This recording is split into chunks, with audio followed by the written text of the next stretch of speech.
Қыздар, енді келесі сабақ қараңыздар. Негізгі детальға дублерин жабыстырамыз және дублеринді кесіп аламыз, иә. Дублеринде де бізде осында долевой нить болады. Мен долевой нить бойынша қиып аламын всегда. Бізде дублерин алдыңғы бойға, артқы бойға, алдыңғы детальдің подбортына, сосын обтачкаға қажет и артқы бойға. Подкладқа бізге қажет емес, рукаваға қажет емес. Рукава мен подклад бірге жүреді, бірақ мен баскіге қосам, сәл қатты болсын деп.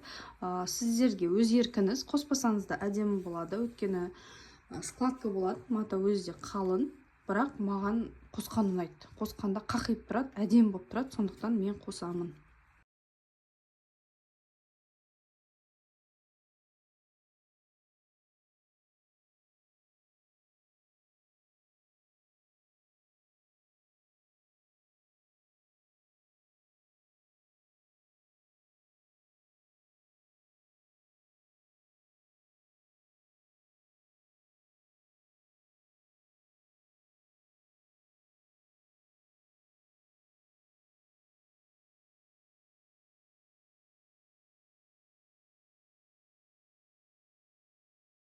Барлық детальға дублерин кесіп алдым. Қыздар, енді осы барлығын дублерин дейміз, және дублерин деп болғасын бірден мына жаққа оюын жабыстырып шығамын үтікпен. Оюды бірдей қылып қалай бір-біріне үтіктеу керек, менің инстаграм каналымда бар, рилсқа салдым, сол жақтан көріп алсаңыздар болады. Міне қыздар, толықтай барлық деталь дублерин деп әкелдім. Енді мынандай керек емес жерлерін барлығын қиып тастаймыз.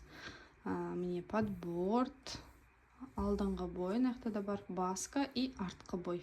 Баскада да артық жерлерін бәрін қырқып тастаймыз. И мен осылай бірден клейледім, және бұны қазір тігіп шығатын боламыз. Өйткені именно осы ақ ою қатты жабыспайды сары оюға қарағанда.